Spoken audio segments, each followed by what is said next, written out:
The basement was colder than the forest above it. Concrete walls, a single bulb humming at a pitch just low enough to irritate the nerves.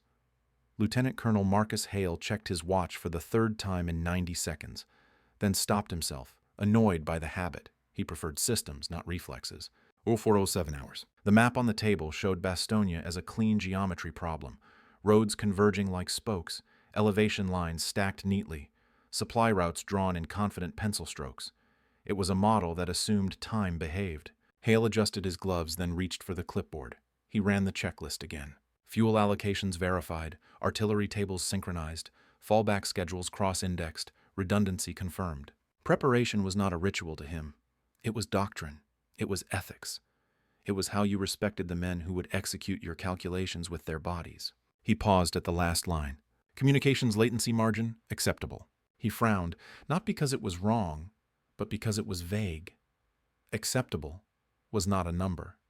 Hale had built his reputation on numbers, on redundancy stacked over redundancy, until chance had nowhere left to hide.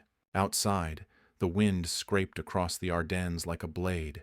Snow pressed against pine trunks and swallowed sound. It was the kind of cold that slowed engines, stiffened fingers, stretched minutes into something unreliable. The Americans inside Bastogne were encircled. Everyone knew that. German radio traffic had already turned it into theater. Laughter, taunts, confidence broadcast like a weapon. Encirclement was a solved problem in German doctrine. You sealed, you starved, you reduced. And yet Hale was not panicking. He had prepared for this. He had prepared for everything. Hale was not a frontline romantic. He was a systems man, a planner whose mind moved faster on paper than in mud. His career had been built behind tables like this one, with maps pinned and timelines broken into controllable blocks. Officers trusted him because nothing surprised him. When others improvised, Hale had already calculated the outcome of their improvisation 3 weeks earlier. That reputation had earned him Bastogne. Not the town itself, but the responsibility for making sure Bastogne did not collapse before relief arrived. He tapped the map with a pencil. Relief would come. It was scheduled, timed, calculated to the hour. Patton's Third Army was south, mobile, aggressive, but even aggression obeyed physics. Roads, fuel, wear on tracks. Hale had run the math himself. Distance, approximately 120 miles. Average armored column speed in winter conditions, 15 to 20 miles per hour. Required rerouting time, 24 to 36 hours. Operational readiness buffer, 12 hours. Even with optimism shaved off, relief would take days. Days the defenders did not have. Which was why Hale's system mattered. He had designed Bastogne not as a fortress, but as a delaying mechanism. Elastic defense, rotational artillery fire, controlled expenditure of ammunition, redundancy in command nodes so that no single strike could decapitate coordination. Preparation versus velocity. He believed preparation always won. Velocity burned bright and then burned out. Preparation endured. At 0410 hours, a runner entered the room, boots crunching snow into water on the concrete floor. He saluted, breath visible. German probing attacks increased on the northeast perimeter. No breakthrough, yet. Artillery response? Hale asked without looking up. Within expected parameters. Hale nodded. Good, keep me informed. The runner hesitated. Sir, German broadcasts are mocking the encirclement. They're calling it inevitable. Hale allowed himself the smallest smile. Broadcasts are not bullets. Dismissed. The runner left. Hale returned to the checklist. He liked this moment. Before the noise. Before the chaos. The last clean seconds where logic still ruled. Where doctrine held the line. He adjusted a pin on the map, barely a millimeter. That was the moment. The rift did not arrive as an explosion or a shout. It arrived as a silence, a delay so minor it fit comfortably inside the margin labeled acceptable. At 0413 hours, a message should have arrived from a forward observation post confirming the rotation of artillery batteries. It did not. Hale waited. 10 seconds. 20. He checked the clock again and felt irritation rise, sharp and unfamiliar. 4 hours. Comms? He asked. The radio operator shook his head. Line interference, snow buildup. We're rerouting. How long? 2 minutes, sir. Maybe less. Hale exhaled and nodded. 2 minutes meant nothing. 2 minutes lived well within the doctrine. Redundancy existed precisely for this reason, but he marked the time anyway. 6 hours. The message arrived, clipped and slightly distorted. Rotation complete. No anomalies. Hale closed his eyes for half a second, Not in relief, but in acknowledgement. The system worked. Still, something lingered. Not fear, dissonance. The German doctrine across the line assumed Americans would hold rigidly, then fracture. It assumed predictable decay under pressure. Hale's doctrine assumed German velocity would slow once it encountered prepared resistance. Both sides believed time was on their side. But time was not a constant. It was a variable shaped by decisions, engines, and weather. And somewhere south of Bastogne, a decision had been made that did not fit Hale's models. A decision measured not in days, but in hours. 3 words, spoken casually, would soon tear through every timeline Hale had constructed. But at 0417 hours, in a concrete room beneath snow and pine, all Hale saw was a system performing as designed. He straightened the clipboard, smoothed the paper, and wrote a note in the margin. Minor delay, no impact. The Germans laughed. Hale did not hear them. Yet. When people said Marcus Hale prepared perfectly, they did not mean he was cautious. They meant he was intolerant of waste. He treated uncertainty like a leak in a fuel line, invisible at first, then catastrophic if ignored. Hale had come up through engineers and staff, men who did not get medals for bravery but got promoted when other men survived. In Sicily, he had built bridge crossing schedules down to the minute.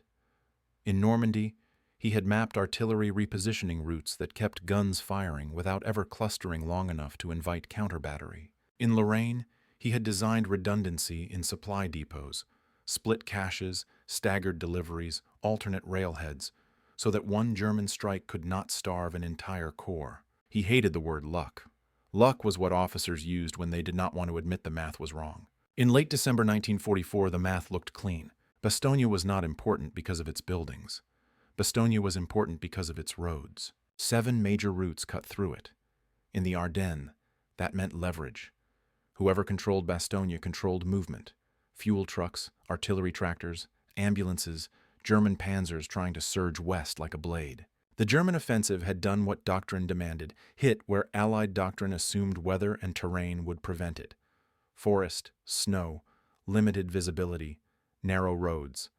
It was not a genius move. It was a velocity move. Industrial force concentrated into a narrow corridor, betting that Allied reaction would be slow. They were right at first. American divisions had been scattered. Supply lines had been stretched. Command structures had been built for a different rhythm, planned offensives, not sudden winter shock. So Bastogne became the hinge. If it fell, the German corridor widened. If it held, the corridor stayed thin. Thin corridors broke. They starved. They stalled. They became targets. Hale understood hinges. He also understood that hinges fail quietly, one bolt loosening at a time. He had been sent to Bastogne not as a hero, but as a stabilizer. The kind of officer who could be dropped into chaos and impose structure fast enough to matter. Inside the encirclement, structure was oxygen. He built 3 layers of command nodes, not one.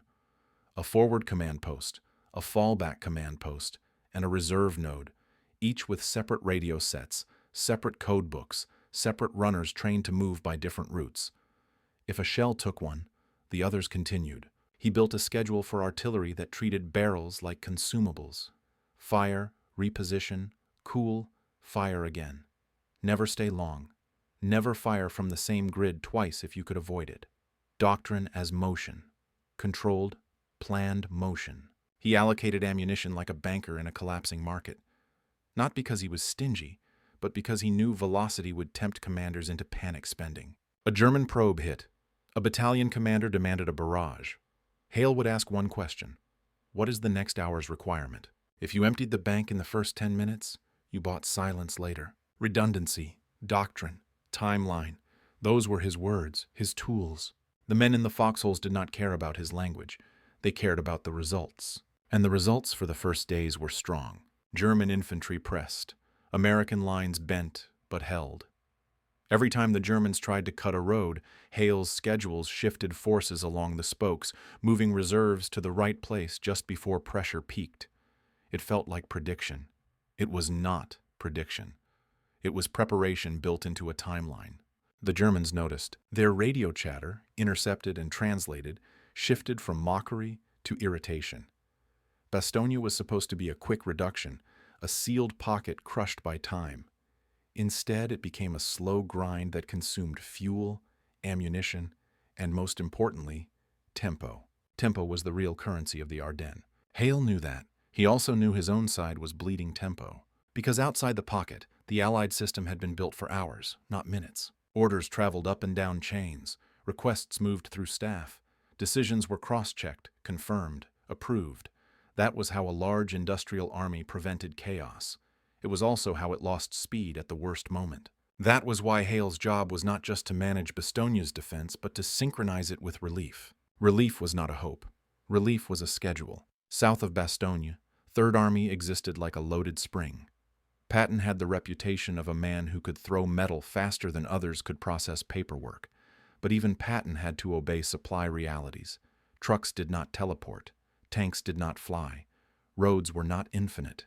Hale's plan for relief was built on 3 assumptions. 1. Patton would get the order quickly. 2. Patton would reroute quickly. 3. Patton's lead elements would arrive within a calculated window that Bastogne could endure. Hale's calculation was conservative because he did not trust optimism. He considered road conditions: snow, congestion, damaged bridges, fuel consumption rates and freezing temperatures, average travel speeds for mixed columns. He built a timeline that said Bastogne must hold at least 72 hours at current expenditure rates, ideally 96. To make that possible, he had tightened everything inside the pocket. He reduced unnecessary radio transmissions to limit interception and confusion. He standardized reporting formats. He created a rotation schedule for exhausted units so that even fatigue was treated as a controllable variable. He was not trying to make men comfortable. He was trying to make them predictable. Predictability was how you survived in a system. On paper, it worked. In reality, it almost worked. Because the German offensive was not just a physical attack. It was an attack on the Allied method of time. German doctrine here was not about elegance, it was about speed. Industrial velocity forced through narrow terrain, betting that the Allied bureaucracy would respond like a large machine.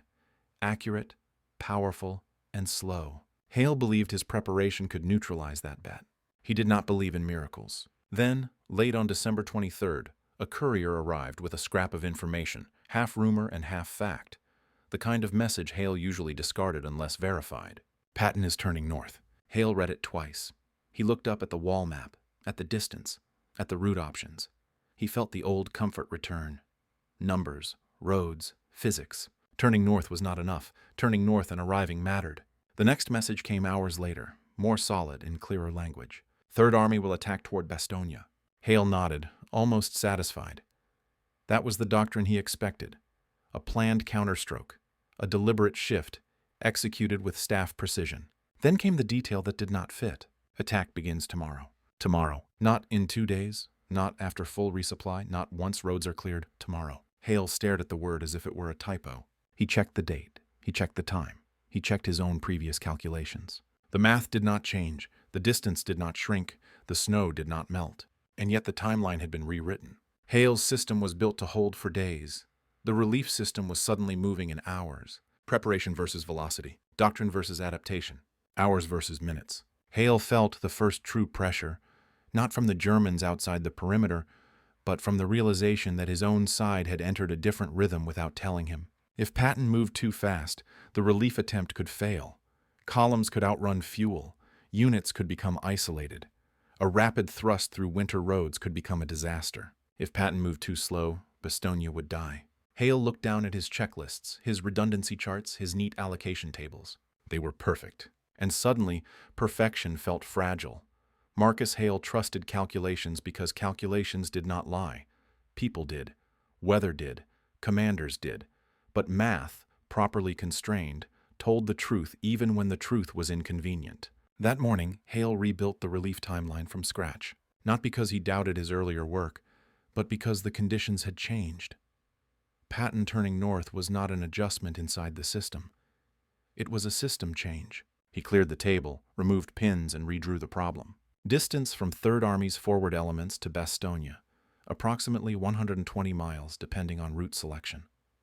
Primary road networks, limited, narrow, forest-bound, snow-covered. Expected German resistance, scattered but mobile, with armor elements capable of delaying thrusts at choke points. He wrote the assumptions clearly, like axioms. Assumption 1. Average column speed in winter, mixed armor and support, 15 miles per hour under ideal conditions. Assumption 2. Operational pauses required for fuel, maintenance, and command coordination every 8 to 10 hours. Assumption 3. Road congestion would reduce velocity by at least 20%. He ran the numbers. Best case, 48 hours. Realistic case, 72 hours. Worst case, longer. That was not pessimism, that was physics. And physics did not care about intent. Inside Bastogne, Hale's own timelines were tighter. Ammunition expenditure curves showed a steep slope if German pressure increased. Food was rationed. Medical capacity was already near saturation. Frostbite cases climbed each night. He cross-referenced everything. Bastogne could hold, just barely, if relief arrived within the calculated window. The Germans believed Bastogne would fall because no system could endure encirclement indefinitely. They were not wrong in principle. They were wrong in timing. Hale believed Bastogne would hold because preparation had turned endurance into a managed variable. Both sides believed time favored them. Neither side had fully accounted for velocity. At 0900 hours, Hale received confirmation. Patton's spearhead units were moving. Not assembling, not staging, moving. That detail mattered. Moving meant decisions had already been compressed. Orders had skipped layers. Doctrine had bent. Hale marked it on the map. Velocity increased, but uncertainty spiked. He recalculated with a new parameter: maximum sustainable aggression. If Patton pushed columns at 25 miles per hour, road discipline would suffer.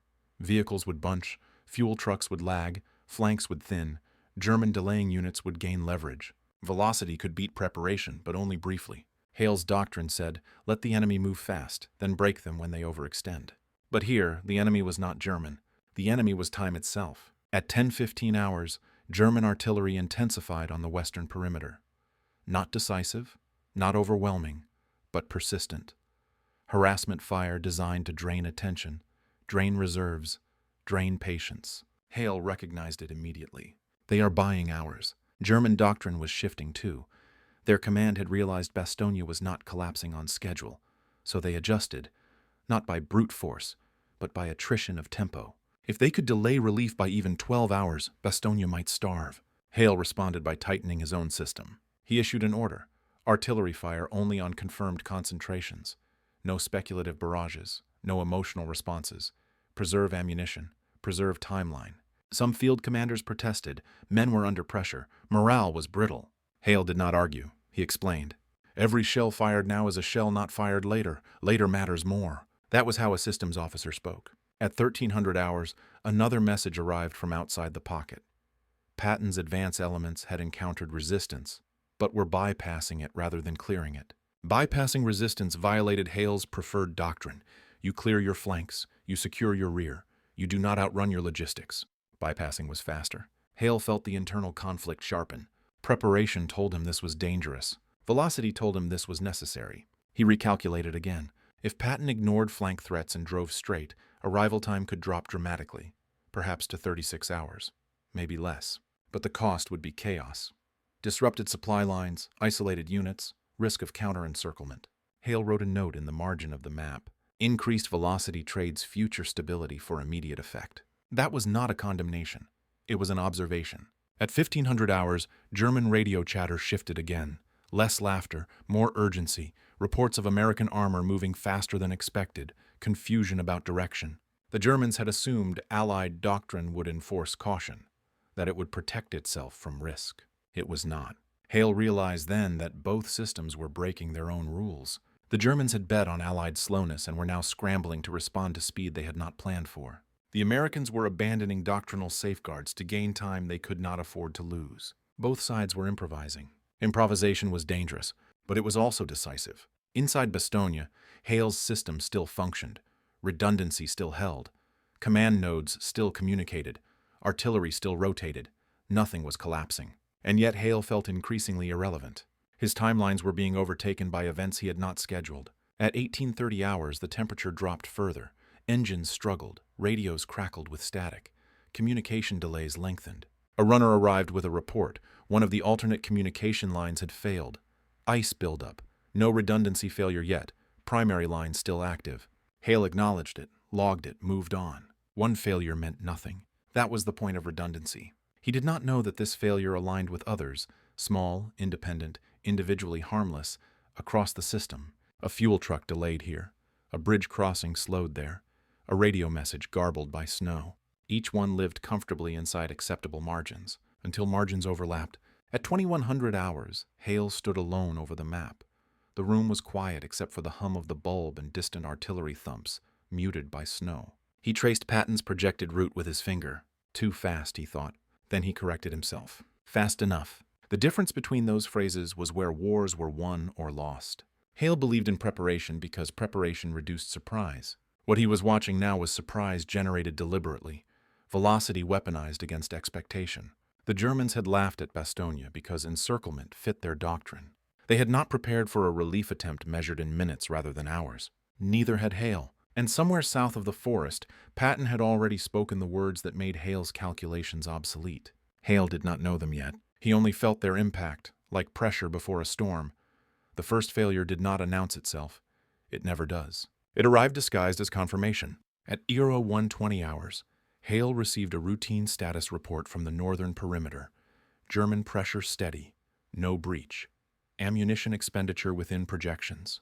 Morale strained but intact. Everything matched the model. He signed off and moved on.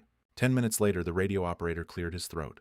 A small sound, almost apologetic. "Sir, secondary line from observation post Echo is down." Hale did not look up immediately. "Primary?" "Still live. Reroute through fallback node." "Already doing it." Hale nodded. "Log it." This was exactly why redundancy existed. Observation post Echo was one of Hale's favorites. Well-sighted, well-trained, disciplined reporting. Losing its secondary line reduced resilience but did not compromise function.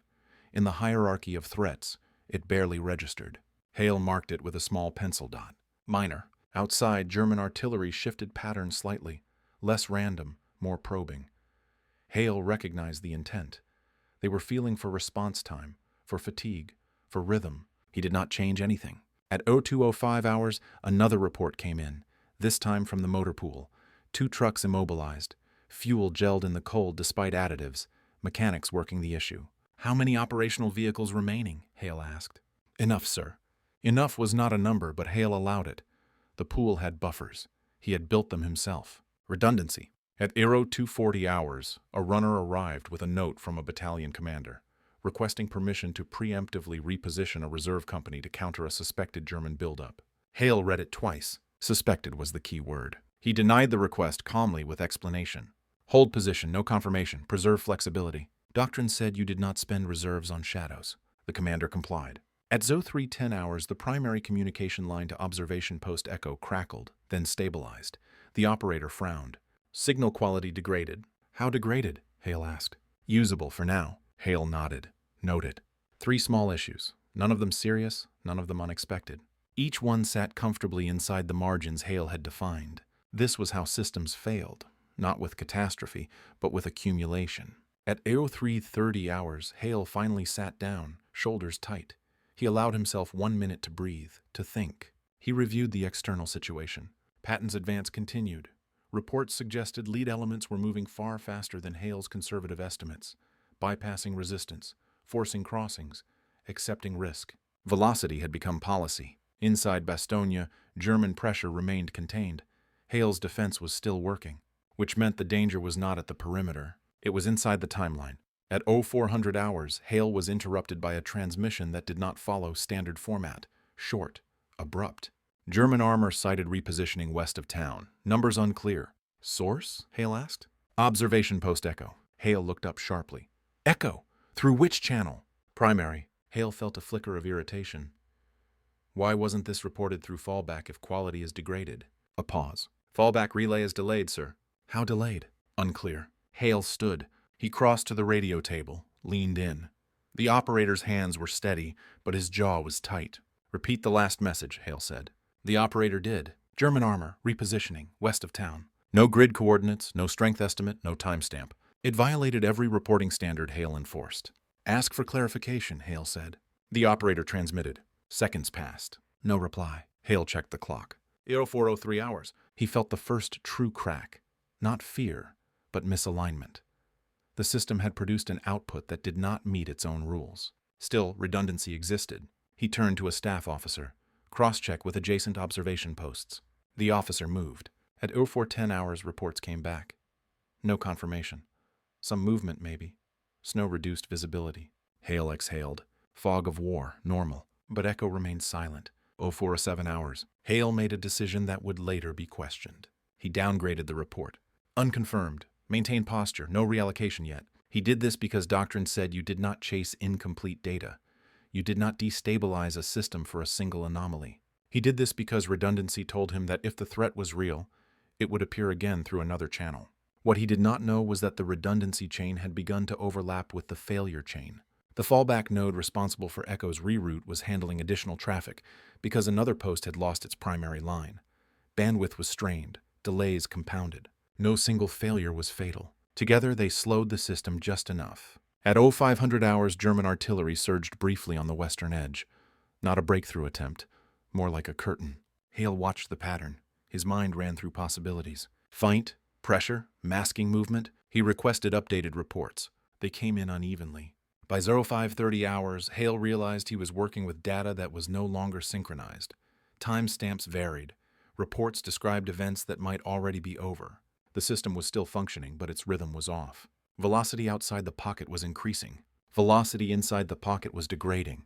This asymmetry was dangerous. Hale adjusted again, tightening response thresholds, shorter confirmation windows, faster internal relays. He was adapting, but adaptation inside a rigid system came at a cost. Errors increased, misinterpretations multiplied. At 0615 hours, the delayed fallback message from Echo finally arrived. German armor had moved west, then south, not a feint, a reposition. They were reacting to Patton. Hale understood instantly. The Germans were shifting forces to meet the relief thrust, which meant pressure on Bastogne might ease or spike unpredictably as units moved through. This was the moment Hale should have reallocated reserves. This was the moment doctrine conflicted with instinct. He hesitated, not out of fear, out of respect for the system. He waited for confirmation that did not come fast enough. At 0630 hours, German fire intensified on a different sector. One Hale had stripped slightly to reinforce another earlier. Nothing broke, but something bent.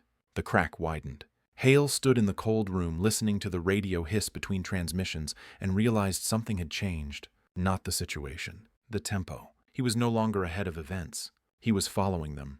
And that was when velocity stopped being an abstract concept and became a threat. By mid-morning, the map no longer matched the ground. Hale noticed it first in the pauses between transmissions. Not silence. Silence was expected, but irregularity. Messages arriving out of sequence. Timestamps that overlapped.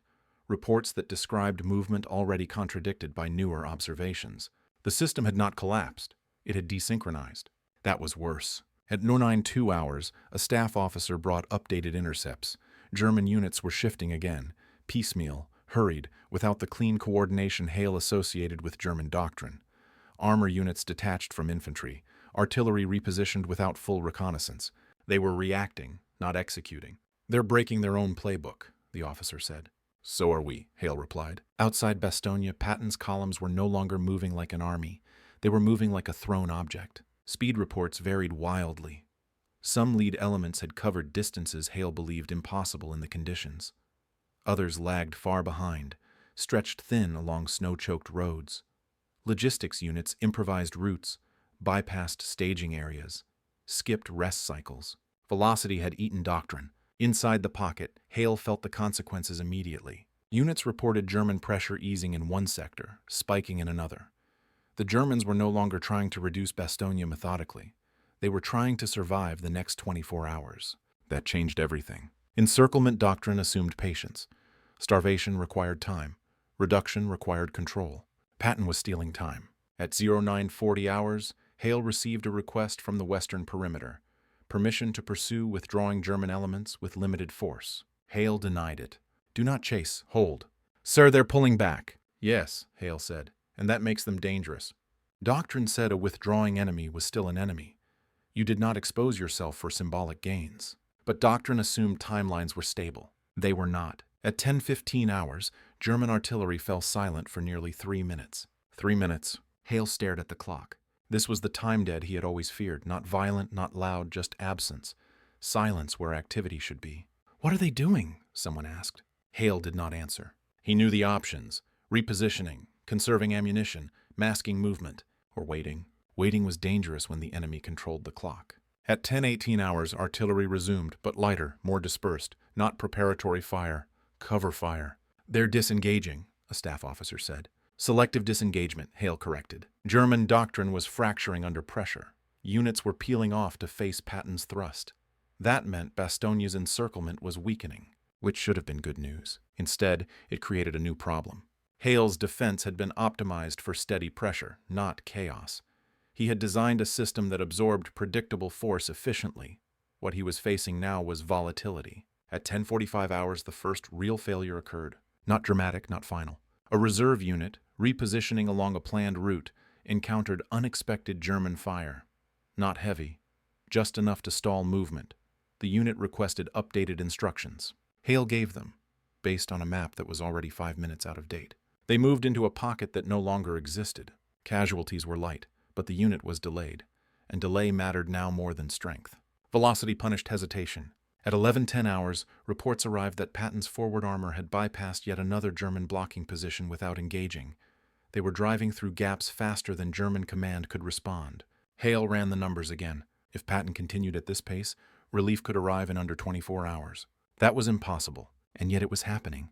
Hale felt something he had not felt in years. Loss of control. Not emotional loss, structural loss. The system no longer responded to inputs the way it had been designed to. At 11:40 hours, Hale issued a rare deviation from his own doctrine. He authorized a limited proactive shift of reserves, not because confirmation was complete, but because delay would be worse. It was adaptation. It was late. The order moved through the chain slower than it should have. Communications were strained. Units hesitated, unsure which version of the plan was current. Doctrine had taught them caution. Velocity demanded decisiveness. At 12:05 hours, German fire surged again. Brief, violent, then gone. A rearguard action. They were buying minutes now, not hours. Minutes mattered more. Hale realized something fundamental. His system was still calculating in blocks of time that no longer existed. Hours were gone. Everything was minutes. He tried to compress decision cycles, but compression created noise. Noise created mistakes. At 12:30 hours, a runner arrived with a message that cut through everything. German armor sighted retreating east. Confirmed. Confirmed. Hale closed his eyes for a second. The encirclement was breaking, not because Bastogne had crushed it, but because Patton had outrun the idea of encirclement itself. The Germans had laughed because they believed time was theirs. Patton had taken time away. But in doing so, he had turned the battlefield into something Hale's system was not built to manage. Inside Bastogne, the defense had held. Outside Bastogne, the war had changed speed. Hale looked at his checklists, his redundancy charts, his beautiful, brittle logic. They had not failed. They had been overtaken.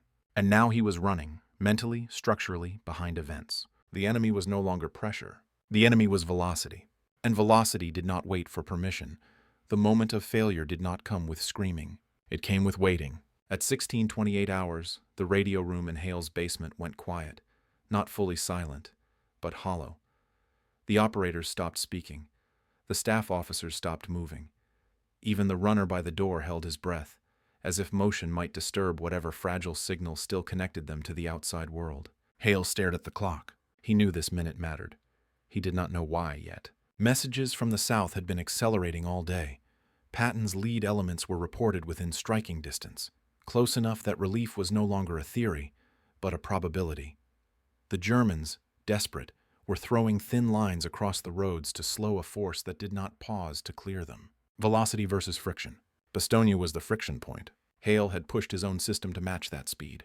Shorter reporting cycles, faster approvals, less confirmation. He had bent doctrine, and now the system was paying him back. A signal came through, garbled, incomplete, like a voice underwater. Contact, road, blocked, require... Hale leaned forward. Repeat. Static. The operator adjusted dials, hands tight, jaw clenched. Sir, the line is unstable. Hale did not snap. He did not blame. He simply watched the clock because the clock was the only reliable instrument left. Another transmission arrived, clearer but still fractured. Third Army lead armor engaged. Germans dug in at the approach. They request artillery coordination from within the pocket. From within the pocket. That was new. Hale's system had been built to coordinate defense, not to serve as an artillery node for a relief thrust. It could do it, on paper, but only if communications were clean and timestamps aligned. They were not. Hale felt the decision form instantly. If he could coordinate artillery to open the approach road, Patton would punch through faster. Relief would arrive sooner. Bastogne would survive with less attrition. The war would gain tempo. If he failed, he would waste ammunition, expose gun positions, and possibly fire into uncertainty. Preparation would say no. Velocity would say yes. Hale looked at his gunners. He looked at the map. He looked at the clock. He issued the order. Shift battery 2 and 4 to grid reference. He stopped, recalculated, corrected, to this intersection. Fire pattern, suppression, short duration. Then displace immediately. Redundancy rotation, no lingering. The staff officer repeated it.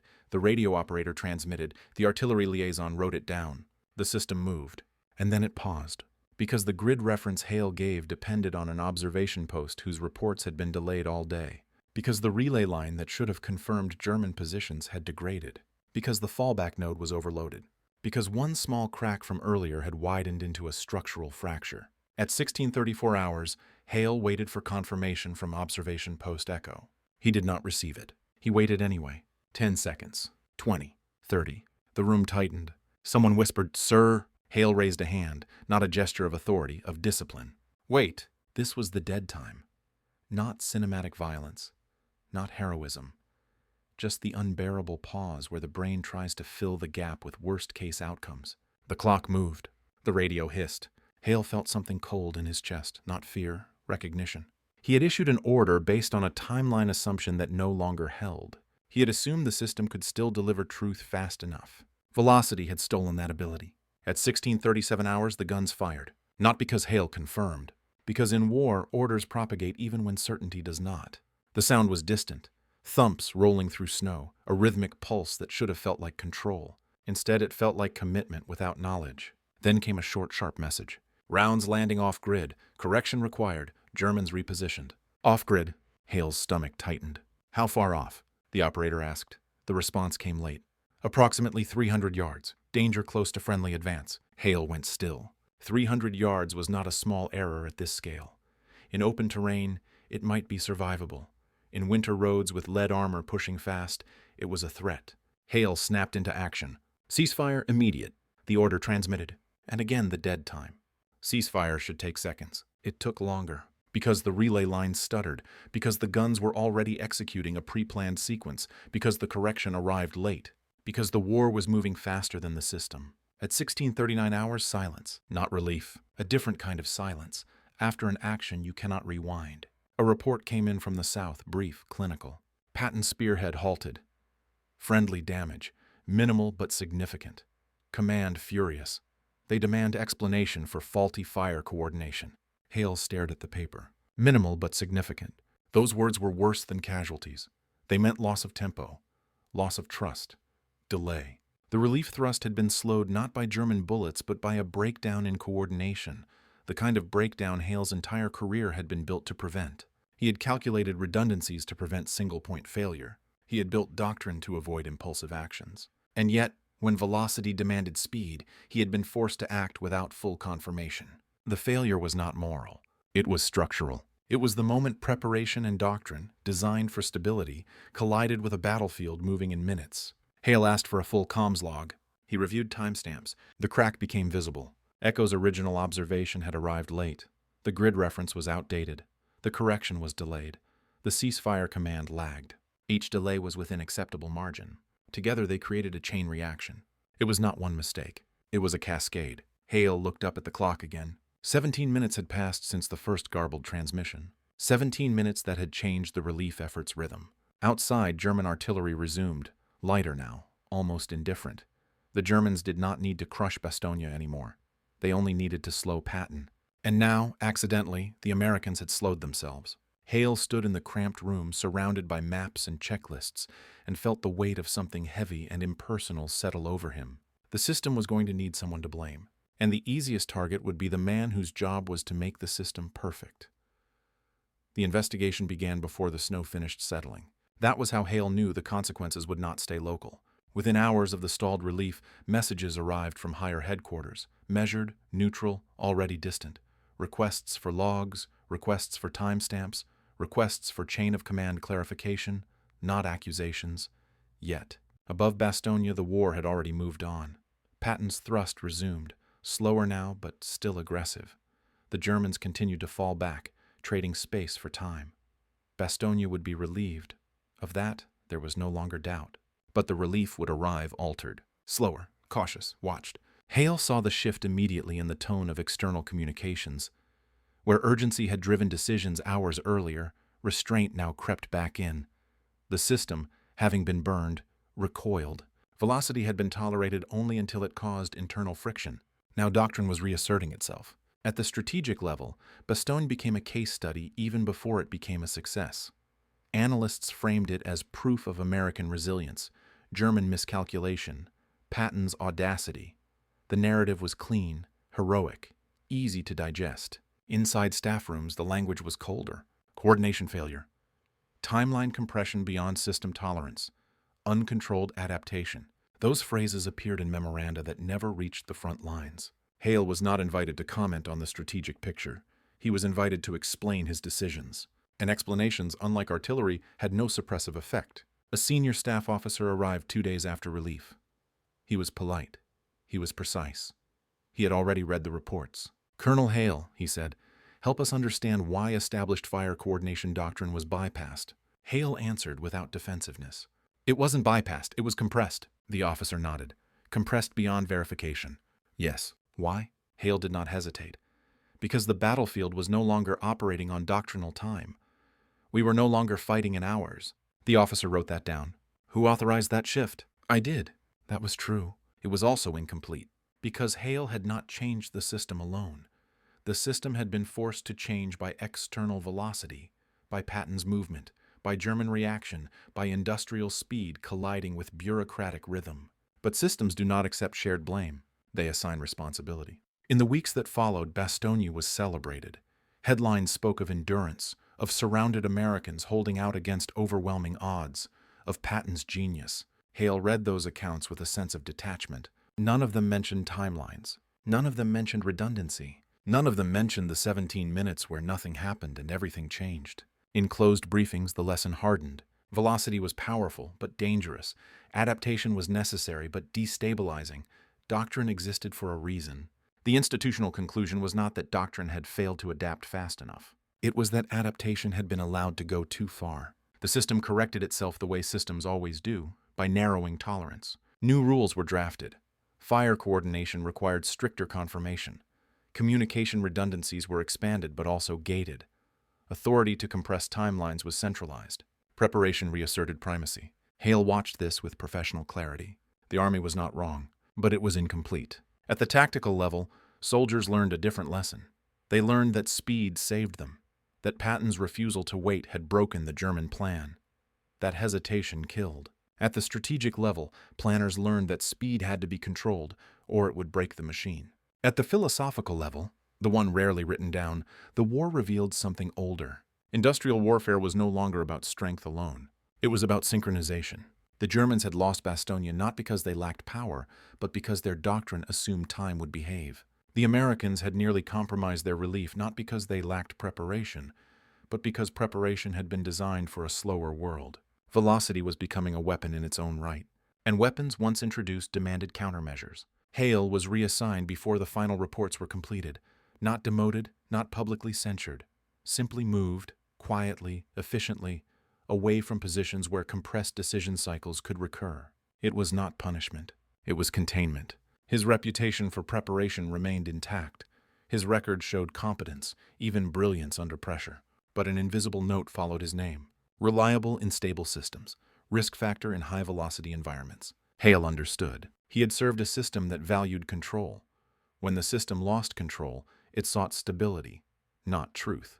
That was not betrayal. That was structure. Years later, Bastogne would be taught at staff colleges as a triumph of endurance and maneuver. Patton's words, 3 simple words spoken when asked how long relief would take, would become legend. Hold on. Not a plan, not a calculation. A command that assumed velocity could be bent by will. Hale respected that, but he also understood the cost. For every moment of heroic speed, someone else had to absorb the instability it created. For every doctrine broken, another doctrine would tighten in response.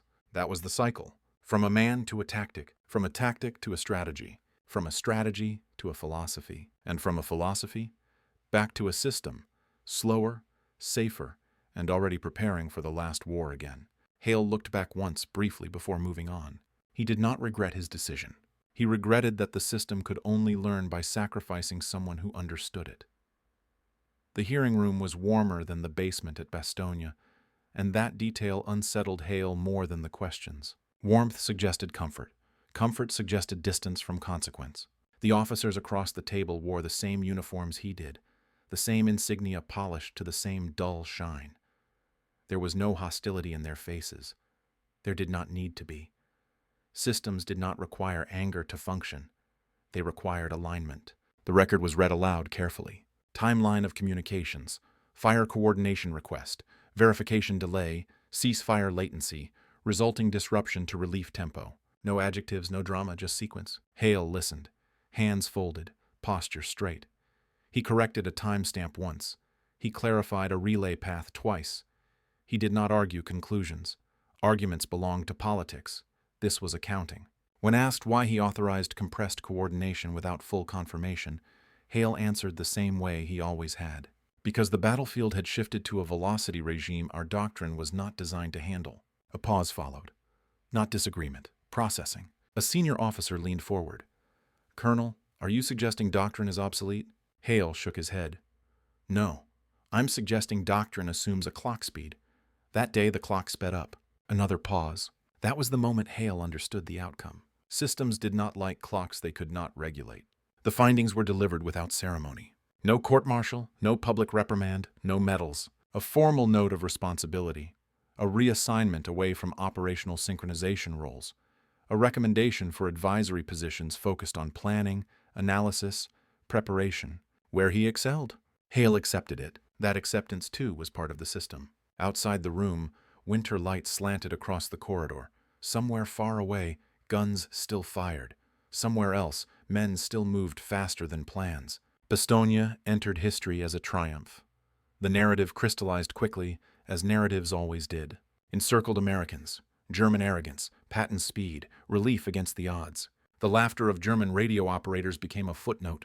The logistics, the timing errors, the 17 minutes of silence, those vanished into archives. Patton's 3 words were quoted endlessly. They were clean, portable, inspiring. "Hold on," they suggested. Resolve over calculation, will over math, motion over hesitation. They were not wrong. They were incomplete. Hale spent the remainder of the war in rooms like this, rooms with maps but no mud, clocks but no gunfire. He redesigned redundancy protocols. He wrote memos on communication latency under extreme tempo. He proposed systems that could compress safely, that could degrade gracefully when speed exceeded tolerance. Some of his ideas were adopted. Many were filed away. Institutions changed slowly, even when wars moved fast. Years later, when Bastogne was taught to new officers, Hale attended one lecture anonymously. He listened to the instructor emphasize endurance, morale, leadership under pressure. All true. Then the instructor said something else, almost in passing. "The key lesson is that speed saved Bastogne." Hale nodded. Speed had saved Bastogne. Speed had also nearly broken the coordination that made relief possible. That was the paradox the system preferred not to dwell on. Industrial war had entered a phase where velocity itself was strategic. Factories, fuel, roads, radios, everything compressed decision space. Whoever acted inside the enemy's reaction window gained leverage. But leverage without control produced friction. Doctrine existed to manage friction. Velocity existed to overwhelm doctrine. Bastogne was not the first collision between those forces. It would not be the last. In later wars, the same pattern repeated. Faster aircraft, faster missiles, faster data. Decision loops shortened until verification became a liability. Systems adapted by centralizing control, automating responses, removing humans from timing critical roles. Each adaptation traded resilience for speed. Each correction traded speed for safety. The pendulum never stopped. Hale lived long enough to see the language change. Preparation became readiness. Redundancy became resilience. Doctrine became framework. Velocity remained velocity. Unchanged. He was asked once in a quiet moment whether he regretted Bastogne. Hale considered the question carefully. "No," he said. "I regret that we still pretend time is neutral." Time was never neutral. It favored those who understood its scale. At Bastogne, the Germans calculated in days. The American system calculated in hours. Patton acted in minutes. The collision between those clocks decided everything. Hale's career ended without disgrace and without legend. That, too, was appropriate. Systems remembered symbols, not synchronizers. The last note he wrote on the subject was brief, never published, found years later in a file marked Lessons Uncirculated. It read, "Wars are not won by preparation alone, nor by speed alone. They are won by the side whose clock matches the battlefield." Cold, accurate, uncomfortable. History moved on.